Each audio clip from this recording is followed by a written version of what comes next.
गणपति विघ्नराजु लंबतुंडो गजानन द्वैमातुरश्च हेरम्बः एकदन्तु गणाधिप विनायकश्चारुकं पशुपालो भवात्मजा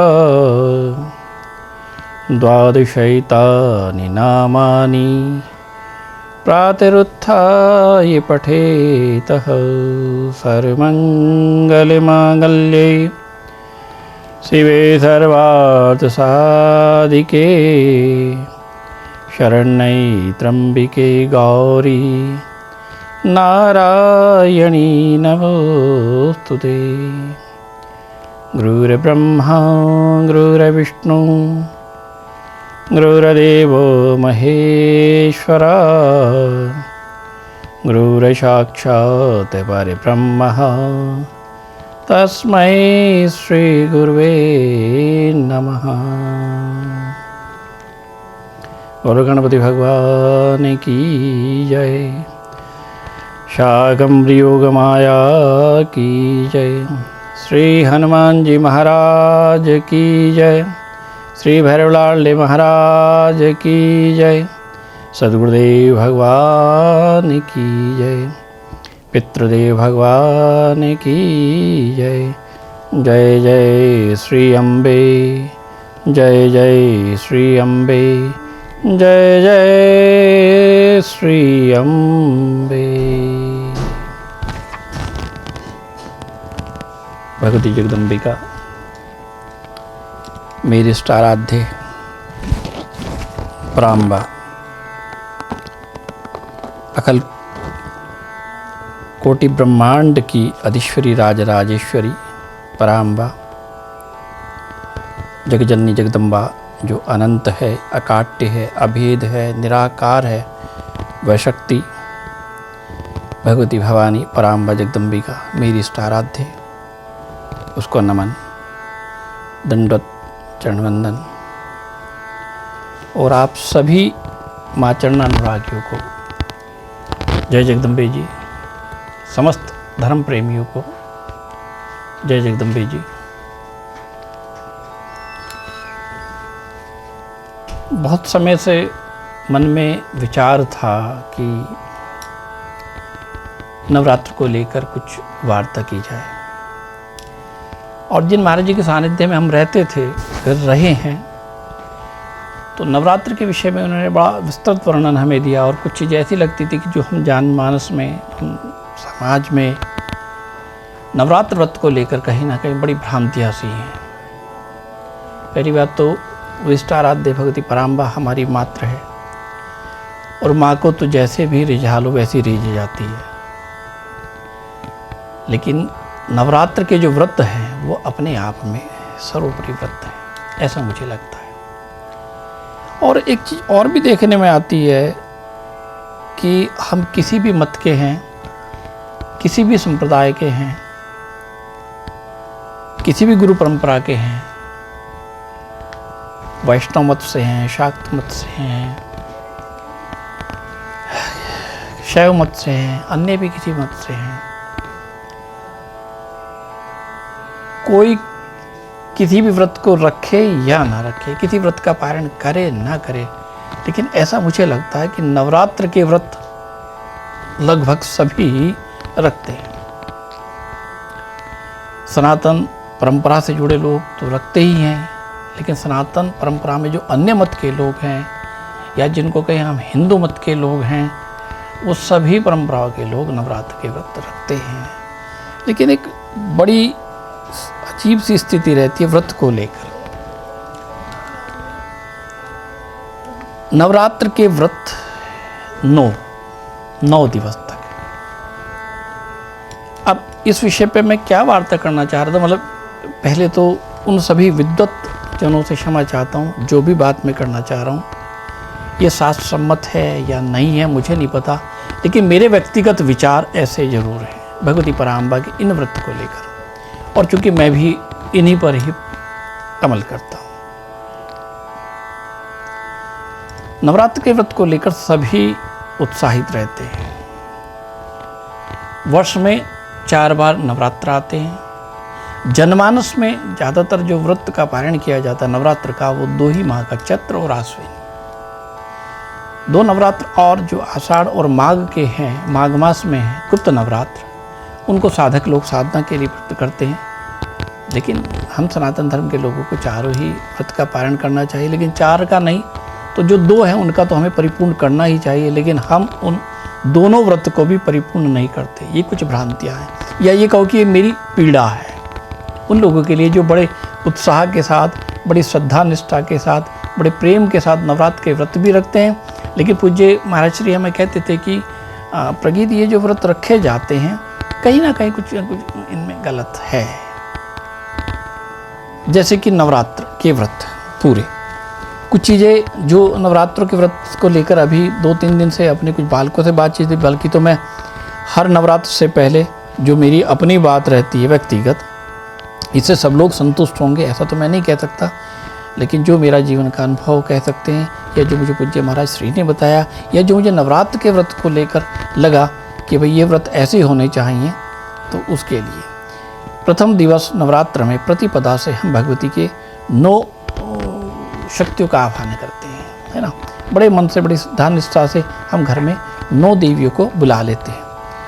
प्रथमं शैलपुत्री च, द्वितीयं ब्रह्मचारिणी, तृतीयं चंद्रघंटेति, कूष्मांडेति चतुर्थकं, पंचमं स्कंदमातेति, षष्ठं कात्यायनीति च, सप्तम कालरात्रीति, महागौरीति चाष्टमं, नवम सिद्धिदात्री च, नवदुर्गा प्रकृतिरिता, उक्तानि तानि नामानि ब्रह्मणेव महात्मना। भगवती के इन 9 स्वरूपों को हम आवाहित करते हैं। पहले दिन बड़ी विडंबना सी रहती है कि पहले दिन नवरात्र रख लिए और 9 शक्तियों का हमने बड़े प्रेम के साथ आह्वान कर दिया, लेकिन आप जानते हैं उन 9 शक्तियों को बुलाने के बाद भी हम 9 व्रत नहीं रखते हैं। ये बड़ी चिंता का विषय है।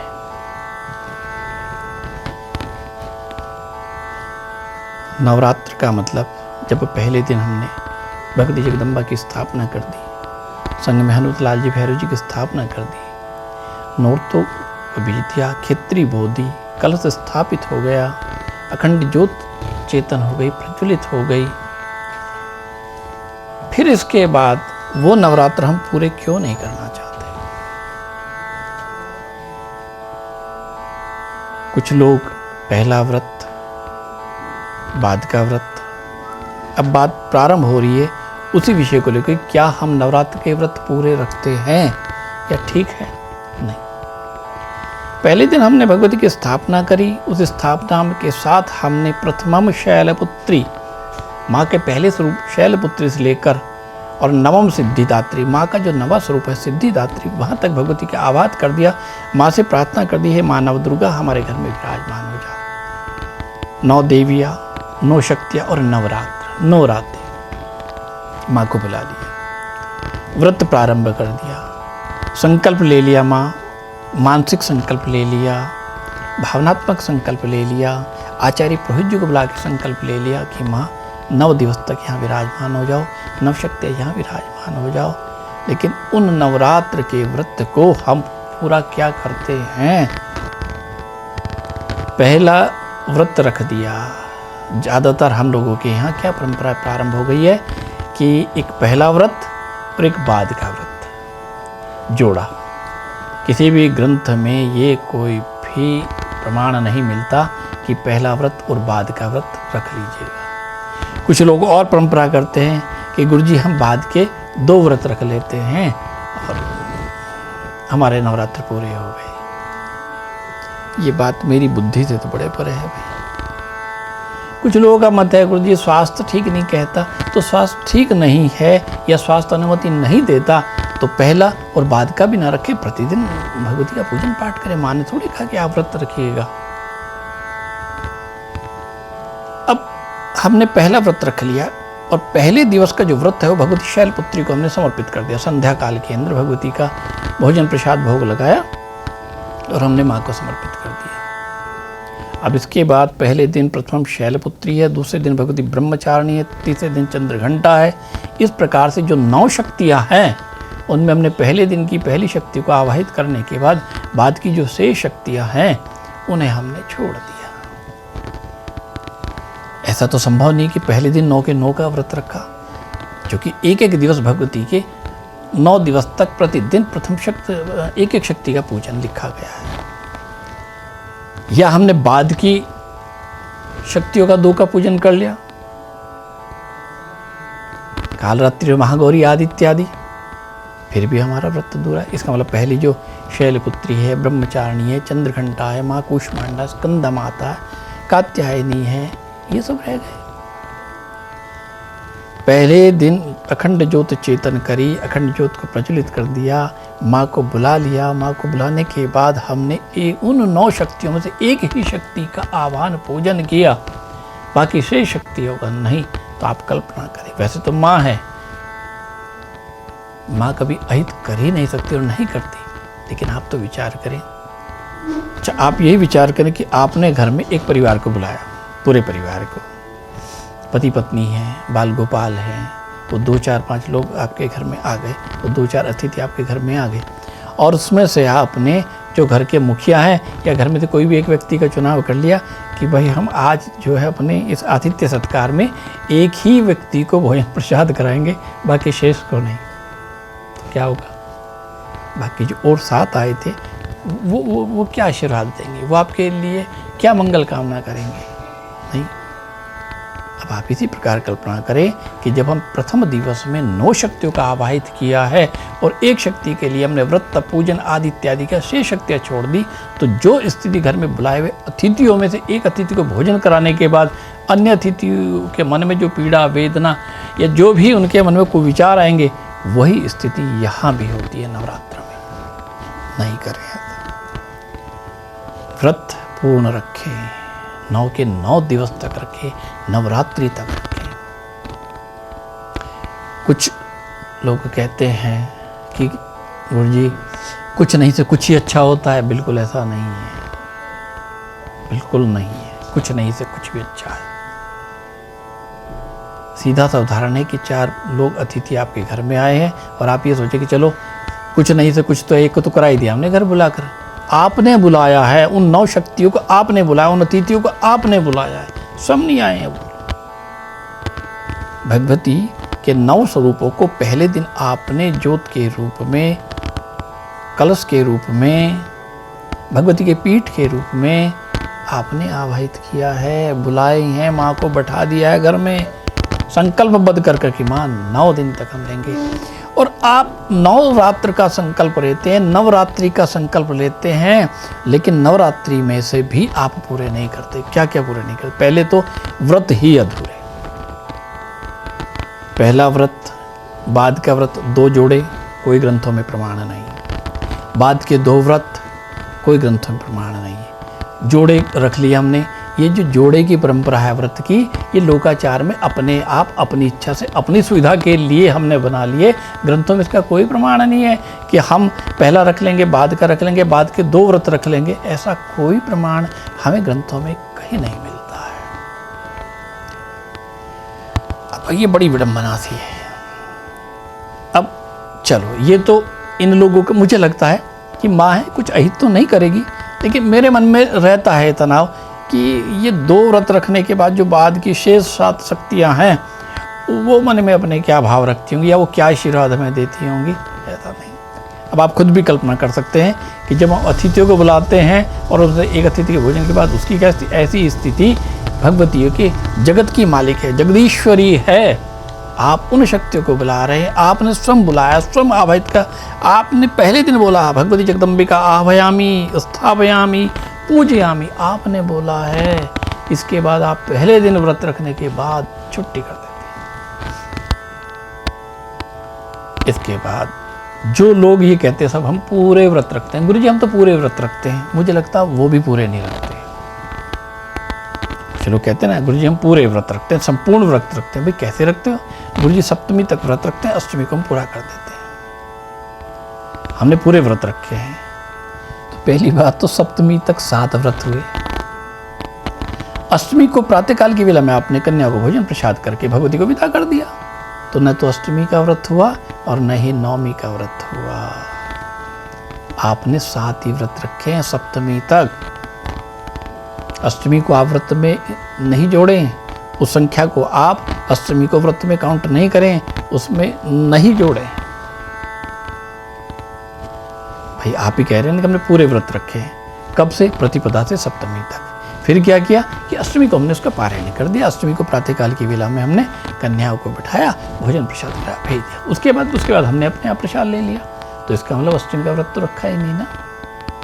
नवमी का व्रत तो, नवमी तक तो प्रश्न ही नहीं गया। महाराज जी से हम पूछते हैं क्या महाराज जी ये ठीक है? बोले ये भी ठीक नहीं है भाई, ये परंपरा भी ठीक नहीं है। नवरात्रि के 9 व्रत हैं और 9 व्रत का मतलब नवमी तक ही व्रत हैं, और नवमी में भी अगर आपने व्रत पारायण करना है तो संध्या काल बीतने के बाद करें। पहली बात तो ग्रंथों में लिखते हैं कि नवमी की रात बीतने के बाद 10वीं की सुबह व्रत का पारायण करना चाहिए। ऐसा क्यों? नवरात्र, क्योंकि एक शब्द सुनने में आता है नवरात्रि, नवरात्र माँ की रात्रि पूजन है। ये तो नहीं होता कि 9 दिवस आ रहे हैं इनके व्रत रखेंगे, यही बात आती है ना कि भाई नवरात्र आ रही है, इसका मतलब माँ की वो नवरात्रि आ रही है। रात्रि कालीन में ही भगवती और प्रबल प्रखर होकर हमें आशीर्वाद देने लगती है। तो नवमी को भी हम संध्या काल बीतने के बाद तभी व्रत का पारण करें, ताकि नवमी के पूरे दिन का व्रत का फल भी मिले। जो लोग अष्टमी के व्रत को करते हैं, प्रातःकाल की वेला में कर लेते हैं, वो भी पूरे व्रत मेरी दृष्टि से वो भी पूरे नहीं है। वो भी 7 ही व्रत हैं। 7 दिन के व्रत करके अष्टमी की सुबह आपने, ठीक है ना, महागौरी दिवस वाले दिन। अब इसके बाद बहुत सारे लोग कहते हैं कि गुरुजी हमें तो 10 साल 20 साल 30 साल से नवरात्रि के व्रत रखते हैं, हम तो जहाँ थे जैसे थे वही। पहली बात तो मेरी इष्ट आराध्य भक्ति पराम्बा की शरण चरण में कोई चला जाए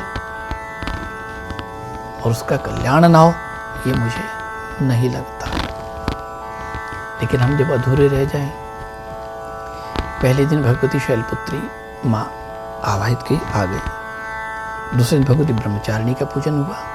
इस तरह करते करते करते हम महागौरी तक पहुँच गए, अष्टमी तक। अष्टमी तक जो भी हमने मंत्र जाप किया, जो पूजन किया, जो पाठ किया, जो भगवती की सेवा करी, जो संकीर्तन किया, जो भगवती का सिमरन किया, जो गुणगान किया, उस सब का फल हमें नवमी दिवस वाले दिन भगवती प्रमुख शक्ति जो है सिद्धिदात्री, अब आप इस शब्द की संधि विच्छेद करें, सिद्धिदात्री, वह भक्ति जो 8 दिन की हमारी भक्ति थी, जो 8 दिन की हमारी साधना थी, जो पूजा थी, वो नवम दिवस में 9वें दिन पर माँ सिद्धिदात्री, वो भगवती जगदम्बा पराम्बा सिद्धि देने के लिए आती है। इतने दिन की पूजा की सिद्धि प्रदान करती है, क्योंकि साधना सिद्धि का एक स्वरूप है और सिद्धि के लिए हम साधना की ओर बढ़ते हैं। तो ये 8 दिन हमारे साधना के हैं और इसके बाद जो परीक्षा के रूप में हमें फल मिलना है वो सिद्धि के रूप में मिलना है, वो 9 दिवस में मिलना है, नवरात्रि में ही मिलना है। उसी दिन भगवती सिद्धि देने के लिए हमारे घर में पधारती है। पहले दिन 9 शक्तियों का आवाहित कर दिया, एक दिवस में पूजा है। सबसे अंतिम दिवस वाले दिन, संपूर्ण दिवस वाले दिन, 9वीं दिवस वाले दिन भगवती जगदम्बा 9वीं के रूप में सिद्धिदात्री के रूप में हमारे घर में विराजमान होकर अब तक जो पूजा पाठ साधना उपासना हमने करी थी उसका फल देने आती है। जो लोग अष्टमी करते हैं, अष्टमी की सुबह कन्याओं को बैठा दिया, कन्याओं को भोजन प्रसाद करा दिया और भगवती जगदम्बा को विसर्जित कर दिया। घर में बैठे देवता विसर्जित हो गए, जो खेत्री जो नोड़ थे हमने बीजे थे वो हटा दिए गए, जो रुद्र कलश की स्थापना की गई थी वो हटा दिया गया, जो अखंड ज्योति चेतन प्रज्वलित की गई थी उनको विराम कर दिया गया। तो जब ये सब चीज़ें हट गई तो जो 9वें दिवस सिद्धिदात्री ने आना था उससे पहले तो सब कुछ हट गया वहाँ से।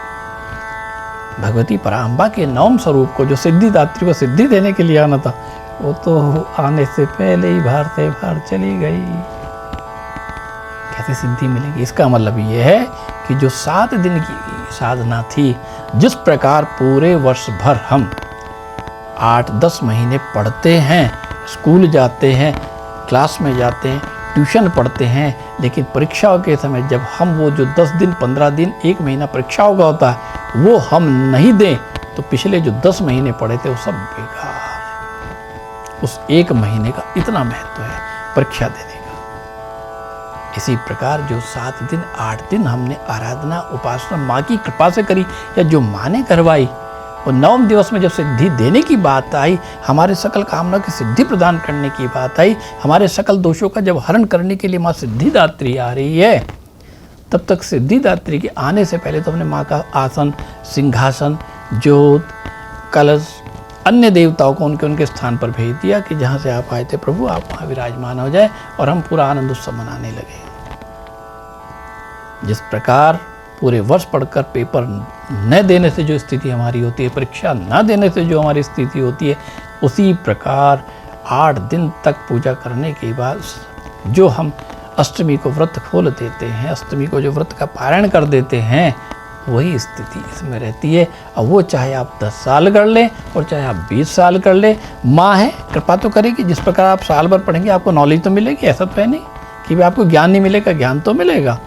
लेकिन अगर आपको कहीं जाकर प्रमाणित होना है तो प्रमाणित नहीं हो पाएंगे उस परीक्षा के बिना, उस रिजल्ट के बिना। इसी प्रकार आपको ज्ञान तो मिलेगा, माँ की कृपा तो मिलेगी, लेकिन जिस सत्य कामना के संकल्प के साथ आपने अनुष्ठान किए हैं अब तक इतने दिनों तक, वो सब तो जय जगदम्बे जी हो गए। चलो अब ये वाला तर्क इसमें चलने वाला नहीं है कि हम लोग एक पहला रख लें एक बात का रख लें। मैं इस बात से हो सकता है कुछ आचार्य वृंद मेरी बात से नाराज हो, क्षमा प्रार्थी।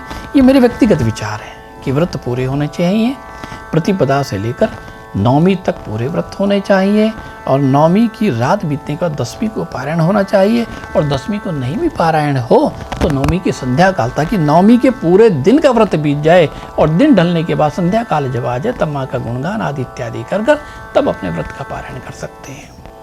अब कुछ लोगों की बातें आती हैं, गुरुजी हम लोगों के यहाँ अष्टमी होती आ रही है, बहुत दिनों से अष्टमी कर रही है, अब डर लगता है 9वीं करने में। पहली बात तो कोई मंगल कर्म करने में, मांगलिक कर्म करने में, कोई देव कर्म करने में दिन की वृद्धि हो जाए तो कोई दोष नहीं। हाँ, अशुभ कर्म करना हो, कोई पितृ कर्म करना हो तो उसको कुछ न्यून करना हो तो कर सकते हैं, लेकिन देव कर्म में अगर वृद्धि हो रही है, अगर आपके घर में पहले से कुछ मातृशक्तियाँ कहती हैं कि गुरुजी हमारी सास माता, हमारे जेठानी आदि इत्यादि पहले से अष्टमी करते आ रहे थे, तो मैं कहूँगा कोई बात नहीं, अष्टमी करते आ रहे थे, आप इसमें ये भी कर सकते हैं। कई बार मन में शंकाएं रहती है, वहम रहता है, नहीं पाले, आप अष्टमी को कन्याएं बिठा सकते हैं। पहली बात तो नवरात्र में प्रतिदिन कन्याओं को भोजन प्रसाद होना चाहिए, प्रतिदिन। एक दिन नहीं है कि हम अष्टमी को 9वीं को कंजिकाएं बैठाएंगे, उसी दिन कन्याएं बैठाएंगे। जिस दिन नवरात्र प्रारंभ होते हैं, नवरात्र के प्रथम दिवस से लेकर अंतिम दिवस तक, संपूर्ण दिवस तक, नवमी तक प्रतिदिन कन्याओं को भोजन प्रसाद और साथ में बटुक बालकों को, जो हनुमान जी और भैरव जी के स्वरूप माने गए हैं, उन बटुक बालकों को जिनको हम लोकड़े के रूप में पूजा करते हैं, वो प्रतिदिन बैठाएं। 9 नहीं बैठा सकते तो 1 बैठाएं। कुछ आचार्य ने कहा कि प्रतिदिन 1 कन्या को वृद्धि करते चलें। पहले प्रथम दिवस में पहले दिन 1 कन्या, दूसरे दिन 2 कन्या, तीसरे दिन 3 कन्या, इस तरह भी ये अलग अलग मत हैं आचार्यों के, लेकिन मैं इनसे सहमत हूँ, मैं इनको स्वीकृति देता हूँ मेरी व्यक्तिगत कि हाँ, वृद्धि क्रम में होते रहना चाहिए, बढ़ता रहना चाहिए। मंगल कर्म, मांगलिक कर्म, सौभाग्य कर्म के अंदर सब कुछ वृद्धि की तरफ हो तो अच्छा। अगर प्रथम दिवस 1 कन्या, द्वितीय दिवस 2 कन्या, तीसरे दिवस 3 कन्या, इस तरह से वृद्धि क्रम में होते रहें, बढ़ते हैं तो शुभ है। अगर आपके यहाँ अष्टमी को ही कन्याएं बैठाई जाती हैं, कन्याओं का पूजन किया जाता है, आप अष्टमी को कर सकते हैं, लेकिन आप देवताओं का विसर्जन ना करें, आप अपने व्रत को पारायण ना करें, आप जो है ज्योत को विराम ना दें। ये सब कार्य नवमी की रात बीतने के बाद ही करें, कोई दिक्कत नहीं। आप अष्टमी को कन्याओं को बैठा सकते हैं, आप कन्या को भोजन प्रसाद करा सकते हैं, मन में शंका भी नहीं रहेगी, मन में वहम भी नहीं रहेगा, और अपना जो है आपके व्रत भी पूरे हो जाएंगे। 9 दिवस तक आप कर सकते हैं, कोई दिक्कत नहीं। अब बात आती है कुछ इसमें पूजन की बात।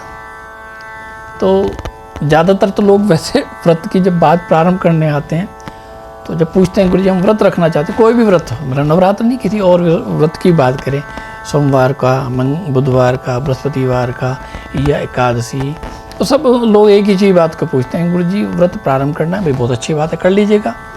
फिर बात आती है गुरु जी व्रत में खाएं क्या? अरे व्रत का मतलब है खाना नहीं, व्रत को विराम देना है उस दिन। कोई ये नहीं पूछना चाहता कि गुरु जी उस दिन पूजा क्या करें, पाठ क्या करें, नहीं, खाना क्या है? अरे व्रत का मतलब है खाना कुछ नहीं है, पूजा कर्म को बढ़ाना है। अब बात आती है कि दुर्गा उसमें नवरात्र में पूजा क्या करी जाए, सबको विधिवत है। घर के अंदर गणपति, अंबिका सहित सब देवताओं की स्थापना करें। नवग्रह, मातृका, चतुष्टयोगनी, ओंकार, वास्तु देवता, चित्रपाल देवता, रुद्रकृत देवता, आदित्यादि, और भगवती पराम्बा का पीठ माँ नव दुर्गा के साथ हनुमान जी, भैरव जी को भी स्थान दें। अखंड ज्योति चेतन करें। ये सब मंगल कर्म करने चाहिए पूजा के। जिनके यहाँ परंपरा हो, आचार्य, पुरोहित आदि को बुलाकर विधिवत पाठ कराने तो बहुत अच्छी है, कराना चाहिए। अच्छा तो यह है कि चारों नवरात्र में कराएं, चारों नवरात्र में संभव नहीं तो कम से कम 2 में कराएं, और 2 में नहीं है तो कम से कम 1 नवरात्र के अंदर तो आप अपने कुल पुरोहित, कुल आचार्य को बुलाकर विधिवत घर के अंदर भगवती जगदम्बा की स्थापना कराकर संपूर्ण वेदांग ढंग से, वेद पद्धति से अपना सब कर्म कराए, अच्छा रहेगा। आचार्य के बैठने से वैसे भी घर में मंगलाचरण हो जाता है, शुभ कर्म हो जाता है और लाभ मिलता है। इसके अतिरिक्त आप सब भी जो करना चाहें, दुर्गा सप्तशती भगवती का जो वांगमय स्वरूप है, जो माँ का साक्षात स्वरूप है, श्री दुर्गा सप्तशती ग्रंथ, इसका प्रतिदिन पारायण करना चाहिए।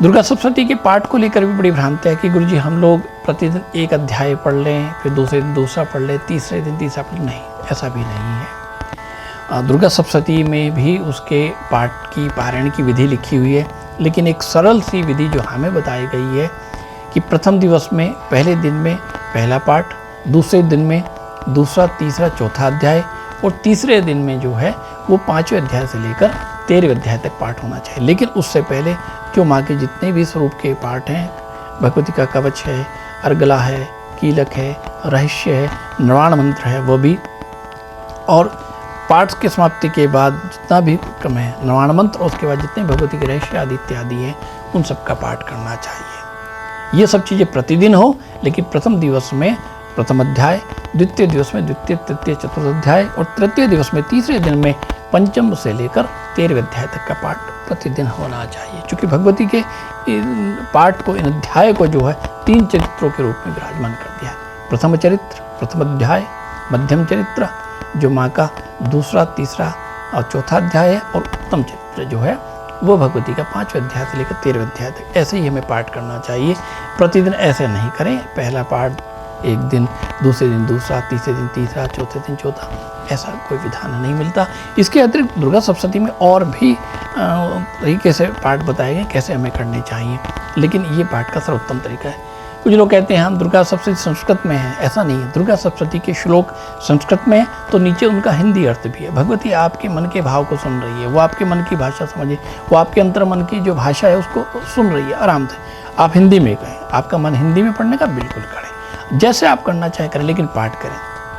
कोई लोग कहते हैं गुरुदेव दुर्गा सप्तशती का पाठ ना करके उससे भी सरल क्या हो सकता है, तो हमें तो महाराज श्री ने बताया था कि दुर्गा सप्तशती का जो पाठ नहीं कर पा सकते वो प्रतिदिन 9 पाठ दुर्गा चालीसा के कर ले। 9 ही क्यों करें, ताकि एक एक पाठ भगवती के एक एक स्वरूप को हम अर्पण करते चलें। 9 स्वरूपों का पूजन है तो प्रतिदिन 9 पाठ करते चलें। उनके संग में उन्होंने एक और निवेदन किया था, आदेश दिया था कि एक पाठ हनुमान चालीसा और एक पाठ भैरव चालीसा का भी अवश्य करें, क्योंकि भगवती के पूजा के साथ इन दोनों देवों की पूजा भी प्रतिदिन होती है उसमें। इसके अतिरिक्त नवान मंत्र का जाप जरूर किया जाए। ओम ऐं ह्रीं क्लीं चामुंडाय विच्चे। नवान मंत्र का जाप भी प्रतिदिन जितना अधिकतम किया जा सकता है। दूसरा, भगवती के पाठ कितने समय में करना चाहिए। घर गृहस्थी के लोग हैं, सुबह शाम कर ले वही बहुत, लेकिन भगवती के लिए चारों पहर में पूजा लिखी गई है। प्रातःकाल की संधि, मध्याह्न काल, सायंकाल और अर्धरात्रि के पहर में। ये 4 संध्या सब वैष्णव संप्रदाय के लोगों के लिए, अन्य देवी देवताओं की पूजा के लिए 3 समय की संध्या लिखी गई, प्रातःकाल, मध्याह्न काल और सायंकाल। लेकिन जो भगवती के साधक हैं, जो माँ के चरणानुरागी हैं, उन सब के लिए तो एक विशिष्ट व्यवस्था करी है भगवती पराम्बा ने। 4 सत्र की 4 संध्याओं की पूजा, प्रातःकाल की संध्या, मध्याह्न काल की संध्या, सायंकाल की संध्या और तुरीय संध्या, अर्धरात्रि की संध्या। क्योंकि भगवती पराम्बा सर्वोपरि है, सब देवता, गंधर्व, किन्नर आदि इत्यादि सब उनकी शरण चरण में रहते हैं, सब उनकी आराधना उपासना करते हैं। इसलिए भगवती के साधकों को तो अति विशिष्ट रूप से मान्यता मिल गई है उन पर, और उनके लिए 3 संध्या की जगह 4 संध्याओं को वर्णन मिल गया है। अर्धरात्रि के पहर में भी भगवती पाठ कर सकते हैं। और देव अथर्थ शीर्ष स्तोत्र जो भगवती दुर्गा सप्तशती मिलता, उसमें तो लिखा गया अर्धरात्रि के समय जो मेरे सम्मुख बैठकर पाठ करता है तो मैं उस पर सारी कृपा लुटा देती हूँ। इसलिए आप, लेकिन गृहस्थी के लोग हैं, दोनों समय तो पूजा करें, सुबह और शाम के सत्र में पाठ करें नित्य नियमित, जैसे आपको सुविधा लगे। आपको लगता है दुर्गा सप्तशती का पारण कर सकते हैं, साक्षात भगवती का अंग, साक्षात पराम्बा वो ग्रंथ है, उसका पाठ कर लें। वो नहीं कर सकते तो सरल है, 9 बार दुर्गा चालीसा और 1 बार हनुमान चालीसा, 1 बार भैरव चालीसा और नवान मंत्र की 1 माला कम से कम। बाकी अत्यधिक जितनी आप कर सकते हैं बहुत अच्छा रहेगा। इसके अलावा और क्या क्या आप करें, प्रतिदिन 1 कन्या तो कम से कम भोजन प्रसाद जरूर करें। शाम को जब आप व्रत का पारण करने लगे, साधारण भाषा में जब व्रत खोलने लगे, तब आप एक कन्या को, एक छोटे बालक को प्रतिदिन भोजन प्रसाद कराएं। ये नित्य नियमित रूप से आप करते रहें। इन 9 दिवस के अंदर जितनी भी चीज़ें तामसिक हो सकती हैं, उन सब चीज़ों को अपनी रसोई से, अपने घर से बिल्कुल विराम दे दे। ये भी ध्यान रखें, व्रत घर में कोई भी रखे, लेकिन उस घर में रहने वाले, उस रसोई से भोजन प्रसाद लेने वाले घर के प्रत्येक प्राणी का ये संकल्प होना चाहिए कि 9 दिवस में हम किसी प्रकार का कोई तामसिक चीज़ का भोजन नहीं लेंगे, किसी तामसिक चीज़ का सेवन नहीं करेंगे, किसी प्रकार का कोई गुस्सा नहीं करेंगे, किसी प्रकार का कोई अनैतिक कर्म नहीं करेंगे। व्रत ऐसा नहीं कि आप भोजन प्रसाद को ही तिलांजलि दें। आप व्रत नहीं भी रख रहे हैं, अगर आपने उन 9 दिवस में इन सब चीज़ों को, तामसिक चीज़ों को, तामसिक वृत्ति को भी अगर त्याग दिया तो समझ लो आपने वो भी व्रत रख लिया है। अब इसके बाद एक और विषय है, मतलब ये सब वो चीज़ें हैं जो मुझे अपने आप में वेदना लगती थी, जो मुझे पीड़ा लगती थी। मेरी आराध्य भगवती पराम्बा है, तो लगता था कि उनका तो जो आयोजन हो वो बड़ा सा, क्योंकि नवरात्र जो है अपने आप में बड़ा उत्साह, जो शक्त साधक हैं, जो भगवती के साधक हैं, भगवती के साधक नहीं, मैं तो कहता हूँ कि सब मत के लोग, देखो आपने देखा होगा, आप खुद भी देखिएगा कि अन्य कोई व्रत रखे या नहीं रखे, लेकिन नवरात्र के एक ऐसे व्रत हैं जो सब मत रखे, मतावलंबी रखते हैं, जो सब मत को मानने वाले रखते हैं। वो सनातन धर्म के मानने वाले हैं तो भी, और या अन्य किसी मत के भी हैं, वो बौद्ध धर्म से संबंधित हैं, वो जैन धर्म से संबंधित हैं, या हमारे सिख धर्म से संबंधित है, या हमारे ही उसमें किसी भी गुरु परंपरा के हैं, बड़ी श्रद्धा से, बड़ी निष्ठा से, बड़े समर्पण भाव से वो भगवती पराम्बा के व्रत रखते हैं। तो इस बात से ये तो पक्का हो गया कि इस चराचर जगत में सर्वोपरि शक्ति भगवती पराम्बा है, सर्वोपरि माँ तुम ही तुम। अब बात आती है कि इसमें व्रत के पारायण को संध्या काल में भोजन प्रसाद क्या लें, क्या ना लें। अब ये बात बड़ी महत्वपूर्ण सी है। भोजन प्रसाद में पहली बात तो व्रत का मतलब है कि भोजन को विराम, लेकिन सबसे ज़्यादा क्या होता है कि लोग बाग सबसे ज़्यादा ध्यान भोजन पे रखते हैं, साधना का ध्यान कम है। चूँकि ये 9 दिवस साधना के दिवस हैं, उत्साह के दिवस हैं, आनंद के दिवस हैं, लेकिन जो हम लोग जो हैं उसमें भोजन प्रसाद पे ज़्यादा ध्यान देते नहीं। हम सभी लोग पूछते हैं गुरुजी व्रत में क्या लें क्या ना खाएं। भाई व्रत में तो कुछ नहीं लेना, व्रत में तो फलाहार कर लो। अब भोजन की बात करते हैं कि भोजन क्या लिया जाए। सभी व्रत में मुझे ऐसा लगता है कि कोई भी व्रत ऐसा नहीं है जिसमें ये लिखा गया हो कि हम अन्न आदि इत्यादि लें। सब व्रत में ये लिखा गया कि फलाहार लें। फलाहार का मतलब है फल का आहार।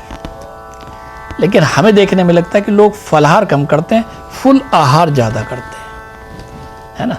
प्रातःकाल की वेला से बेड टी से शुरू होता है और उसके बाद पूरा दिन भगवती कृपा से सुबह भगवती की आरती करी, माँ की आरती करी, उसके बाद जलपान ले लिया, संध्या काल के समय चाय आदि इत्यादि के साथ ले लिया, रात्रि में भगवती का आवाहन पूजन पाठ किया, मंगलाचरण की आरती करने के बाद तब ले लिया, रात्रि में माँ की शयन आरती करी तब ले लिया। कुछ ना कुछ चलता रहता है। नहीं, ऐसे तो दैनिक दिनचर्या में रहता है। वो 9 दिवस का जो उत्साह है वो कुछ तो भिन्न होगा ना अन्य दिनों से। अब बात आती है कि फलाहार, हाँ नवरात्र का व्रत नहीं, अन्य व्रत में भी, विशेष रूप से नवरात्र के लिए तो मैं कहूँगा नवरात्र के व्रत में फलाहार ही लें, फल का आहार, फल और दूध, और वो भी इतना लें जिससे हमारे मन में चंचलता ना हो, हमारे मन में उद्विग्नता ना हो कि हमने कुछ खाया नहीं, हमारे उदर की तृप्ति हो जाए थोड़ी सी, हमारे कंठ की तृप्ति हो जाए थोड़ी सी, इतना ही कार्य हम करें और जो है इतना ही फलाहार लें। भगवती को भोग लगाएं फल का और जो है दूध का, और हो सके संभव हो सके तो गाय का ही दूध हो, गौ माता का ही दूध हो, वो गौ रस ही हो, वो भगवती पराम्बा को भोग लगाएं और भोग लगाने के बाद उसी को ही आप किसी कन्या का भोजन प्रसाद करा के ले लें। नियम तो यही है, फलाहार तो यही है। जो कुट्टू की परंपरा है मैं इसके बड़ा विपरीत हूँ। नवरात्र के लिए विशेष रूप से वो जो कुट्टू है, वो जो फाफड़ा है, वो जो साबुदाना है, वो जो सावक के चावल हैं, ये ग्रंथों में नवरात्र को लेकर कहीं प्रमाणिक होंगे मुझे नहीं लगता। हो सकता होंगे लेकिन मुझे नहीं लगता। मैंने तो अपनी बात बताई, और अगर हैं भी तो मैं स्वीकार नहीं करना चाहता। फलाहार का मतलब तो फलाहार ही है। अब बात आती है कि भाई सब लोग फलाहार नहीं कर सकते, तो हमारे ग्रंथों में लिखा गया है कि जो लोग वृद्ध हैं, जो बाल अवस्था में हैं, जो रोगी हैं, जो पूजा भी करना चाहते हैं और व्रत भी रखना चाहते हैं, तो उनके लिए लिखा गया है कि वो जो चाहे सेवन कर ले। लेकिन जो भगवती कृपा से स्वस्थ हैं, निरोगी हैं, तो उन्हें क्या दिक्कत है रखने की। चलो अब इसके बाद मैं इससे भी अलग चलने की बात करना चाहता हूँ। मुझे लगता है मेरी इष्ट आराध्य जगत की मालकिन है। हमारे घर में एक छोटा सा उत्सव हो रहा है, किसी बालक का जन्मोत्सव है, विवाह की वर्षगांठ है, अतिथियों को बुलाया जाता है, बड़े उत्साह के साथ थाली सजती है, नाना प्रकार के व्यंजन बनते हैं। एक बात समझ नहीं आती कि हम जिनका हमारा कोई अस्तित्व ही नहीं है, हम अपने विवाह की वर्षगांठ पर, अपने बालक के जन्मोत्सव पर नाना प्रकार के व्यंजन बनाते हैं, और जगत की मालकिन हमारे घर 9 दिन के लिए आकर बैठ रही है, तो सूखे आलू कुट्टू की पूरी उस दही में काम चलेगा। मेरे गले बात नहीं उतरती भाई। हो सकता है किसी विद्वत बंधु को ये बात गलत लग रही हो कि मैं कुछ गलत कहना चाह रहा हूँ, लेकिन मैं वो कहना चाह रहा हूँ जो मुझे महाराज से ने बताई या जो मेरे मन ने स्वीकार करी अपने इष्ट के प्रति।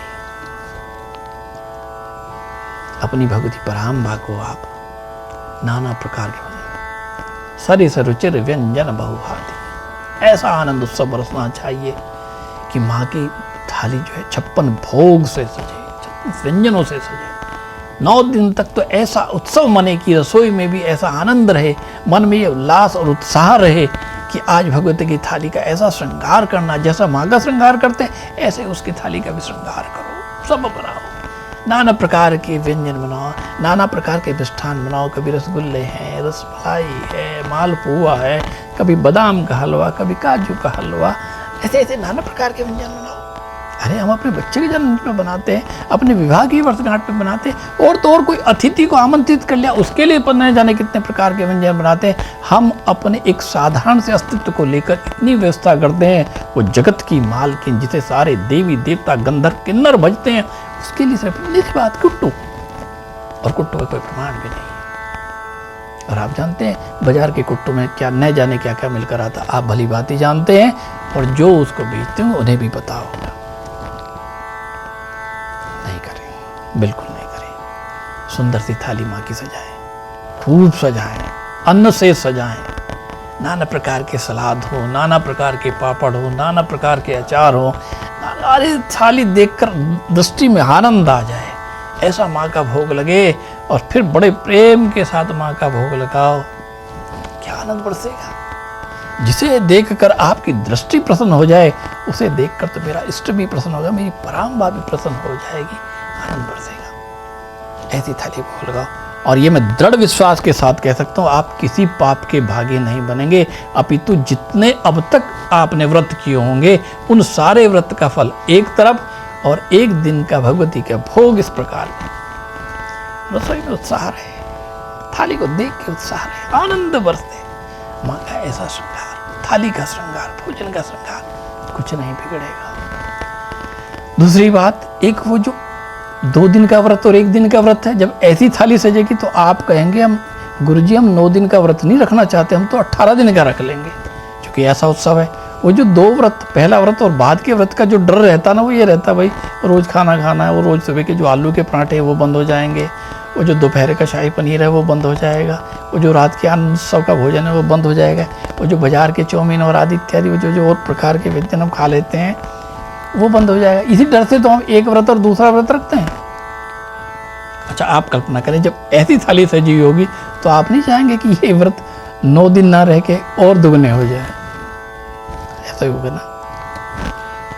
जब आप अपने बालक के जन्म दिवस पर उत्साह मना सकते हैं, अपने विवाह की वर्षगांठ पर उत्सव मना सकते हैं, आप अपने आए हुए अतिथि के लिए इतना उत्साह मना सकते हैं, तो आप कल्पना करें क्या वो शक्ति इतनी छोटी सी है।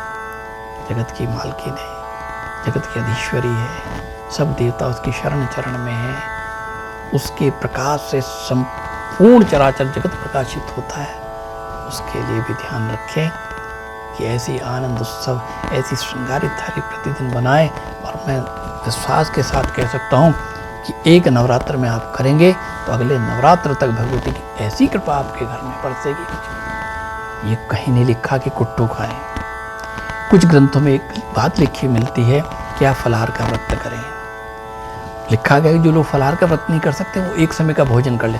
कुछ व्रत परिचय पुस्तकों में आप लिखा हुआ देख सकते हैं, पढ़ सकते हैं कि जो लोग वैसे तो फलाहार का भोजन करें, फलाहार का प्रसाद ले, लेकिन जो फलाहार का नहीं ले सकते वो लोग एक समय का भोजन ले लें, ऐसा लिखा हुआ है। ये प्रमाणिक है, और प्रमाणिक है, ये लिखा हुआ नहीं है, पर मुझे पता, अब मेरा मन कहता है कि मेरी भगवती पराम्बा मेरी माँ के सामने जब ऐसी थाली जाएगी तो पूरा आनंद बरसेगा। तो मैं चाहता हूँ कि व्रत पूरे रखें। ये एक व्रत और दूसरा व्रत, लास्ट के 2 व्रत, ये जोड़े का कोई विधान नहीं है। भोजन प्रसाद की परंपरा में कुट्टू आदि इत्यादि कोई परंपरा नहीं है। आप पूरा ही भोजन बनाएं, संध्या काल के साथ पूरा भोजन लगाएं, और भगवती का पाठ आदि इत्यादि जो भी है वो बड़ी मन और श्रद्धा निष्ठा से करें।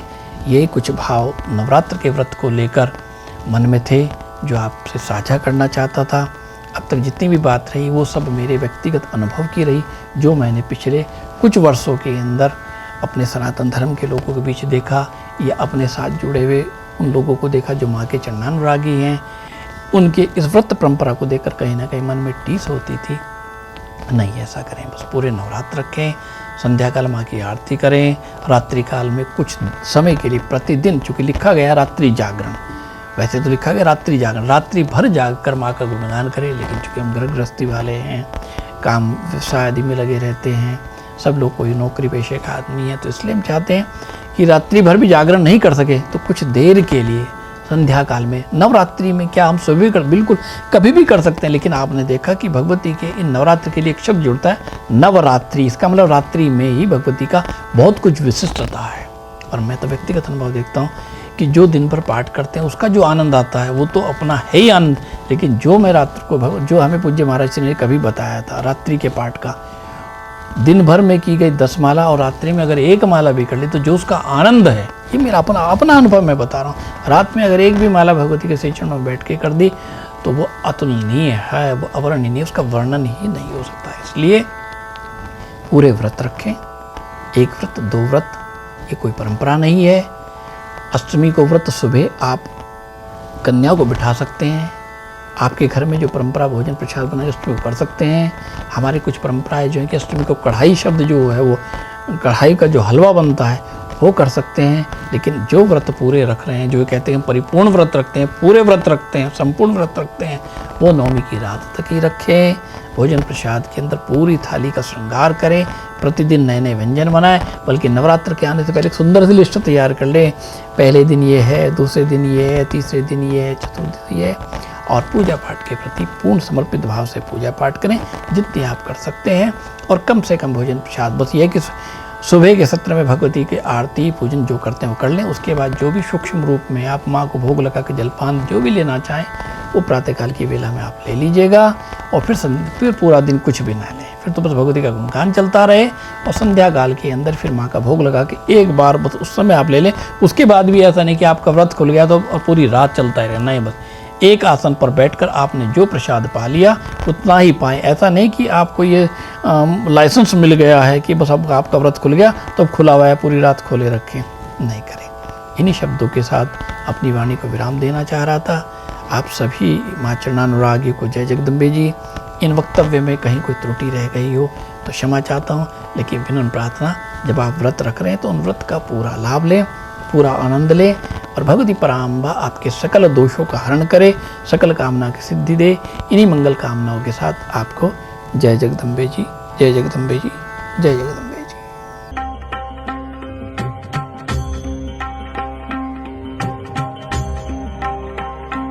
जय जय माँ